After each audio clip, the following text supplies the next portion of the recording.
Hello guys, welcome to another video. Today we're gonna talk about 15 ways to move to Europe. That's it, 15 ways to legally reside in Europe. So if you want to move to Europe, there are one or more ways which I'm going to discuss in this video for you to reside in Europe. And before we start the usual talk, you already know it. If you want to travel, move or invest abroad, hit the like button, check our other videos, book a consultation call with me, the link is in the description, and most importantly, subscribe. Let's start. We will start with one of the most popular ways to immigrate not only to Europe, but to any country in the world, which is by becoming a student. Becoming a student has a number of advantages compared to all of the other options to immigrate to a country. It is relatively inexpensive in a number of countries, the competition to get a place is usually not very high, and there are places available in most countries in Europe. Another advantage of becoming a student is that oftentimes, when your period of study ends,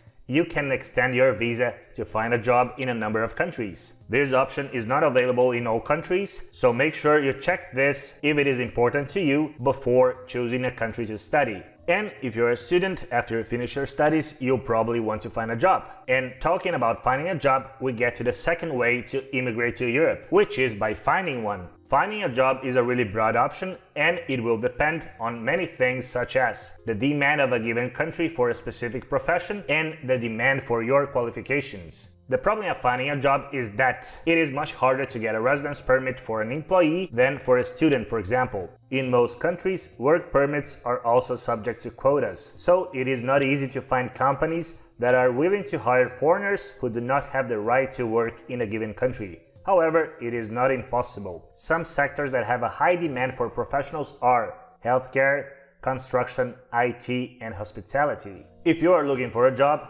and you have a very specialized profession, you can also consider the option of the EU Blue Card. The Blue Card has a number of advantages compared to an ordinary work and residence permit for employees. It also leads to permanent residency faster than most other ways to get it. Now we're going to start talking about options if you are an independent person with a significant income. The first option, which is a viable way to move to Europe, is by becoming a freelancer or a self-employed person. This option is especially good if you are already an experienced freelancer in your field, in your home country, and you want to move to Europe. So let's say you are a graphic designer or a YouTuber or a software developer. If your income from any of these activities is significant, this can actually help you to get a residence permit.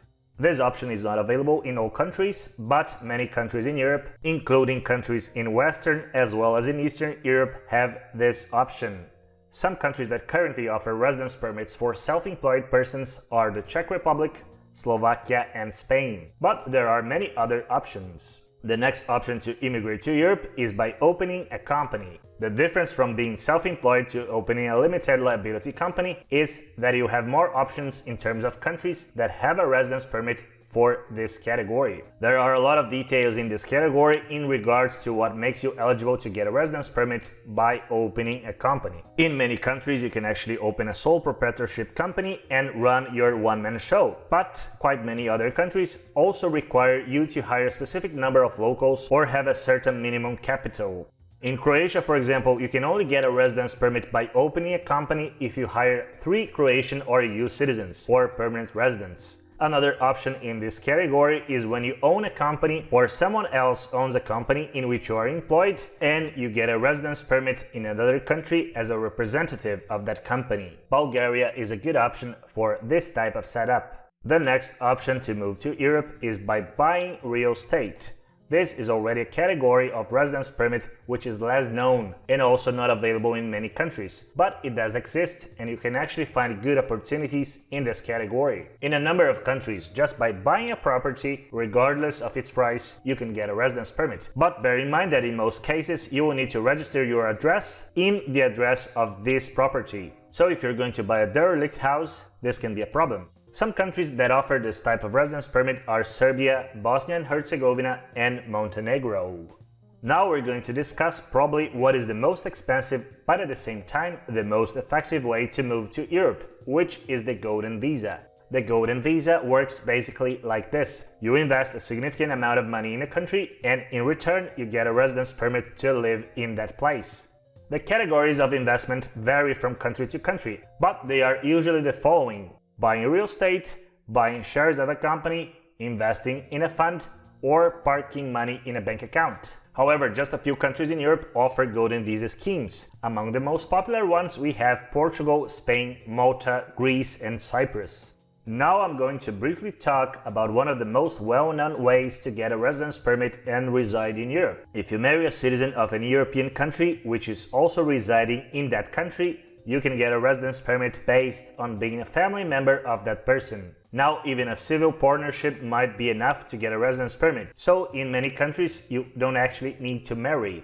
There's a wrong belief that if you marry an European citizen, you can become automatically eligible for your partner's citizenship. This is currently not true for all European countries. However, this may reduce the number of years you need to live in a given country before you can apply for citizenship. Another option to move to Europe is available for those who have ancestors from Europe. This mostly applies to some citizens of North and South America, as well as countries like Australia and New Zealand. In this option, you will need to have ancestry tracing back to some European country, and also meet the specific requirements of that given country. So, for example, if you have an Italian great-grandparent or a Spanish grandparent, odds are that if you find all of their documents, you can apply for citizenship of your ancestors' country, even without ever going there. There are a lot of exceptions and rules that vary from country to country and case to case, but if you have a European ancestor and you have all documents proving this, there's a good chance you can start your path to Europe already as a citizen. Countries which are popular in this category are those with a huge diaspora, such as Italy, Spain, Portugal, Ireland, Romania, etc. Next option, digital nomad. If you are a digital nomad, it is also possible to move to Europe, as long as your digital nomad income is above the level required by the country of destination. And of course, if the country of destination offers a digital nomad visa. This is a pretty new option, and just a few European countries offer a visa specifically aimed at digital nomads. Some of the countries with this category of visa already available are Croatia, Estonia, and Malta. Next option, residence without an economic activity. If you already have an income and you want to move to Europe, but you are not actually looking for a job or willing to start a business, it is also possible to come to the continent and get a residence permit without any economic activity. There are many countries that have a specific residency category if you have a significant amount of money, as well as if you have recurring income from your investments. Some of the countries offering these types of residence permits are Portugal, Spain, and Italy inside the European Union. Outside the European Union, we can mention Andorra and Monaco. This type of residence permit is also used by retirees, which also have their own unique category of residence permits in Europe. If you are a retiree, there are many countries that actually also offer the opportunity to get residency. By using your retirement income as the grounds to get a residence permit, a number of countries will allow you to stay. However, in Europe, there are actually just a few countries that have a specific residence permit category focused on retirement. The financial requirements vary from country to country, but Bulgaria and Latvia are viable options if you want to come as a retiree. Of course, many other countries have suitable options for retirees on residence permits that are not specifically made for retirement. Among these options, the categories I have mentioned as getting a residence permit by buying real estate or residence permit without an economic activity. The next category is probably one of the least known for those interested in living in Europe. It is called a working holiday visa. This category of visa is aimed at young people, usually up to 30 or 35 years old, and allows the holder to live in a given country for a specific period of time. In this category, countries usually enter an agreement of reciprocity in which citizens of both countries can do the working holiday program in the respective countries. Citizens of Canada, Australia, Japan, and South Korea are the ones with the highest number of options in terms of European countries that will accept them in the working holiday visa program. But there are many other countries whose citizens can come to Europe under this program, such as citizens of Taiwan, Argentina, Israel, Chile, and others. Next option, volunteering. One very little known option to move to Europe is by volunteering. If you want to become a volunteer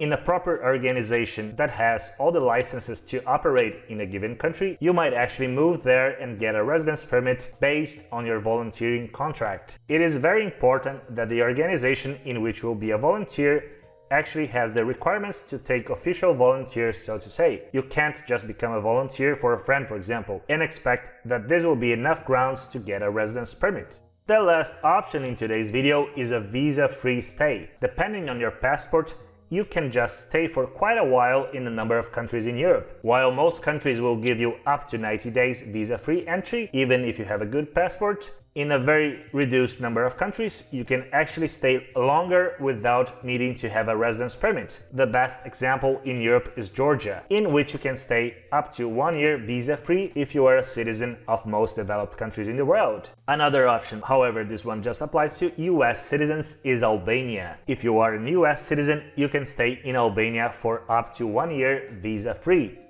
That's it for today's video. Write down in the comments section which option is the most interesting to you to come to Europe. And to end the video, the usual gibberish. If you want to travel, move or invest abroad, hit the like button, check our other videos. We have plenty of them about moving to Europe, moving to South America, becoming a resident in a number of countries. Then you can book a consultation call with me, the link is in the description, so you can plan your immigration strategy. And most importantly, subscribe. See you next time.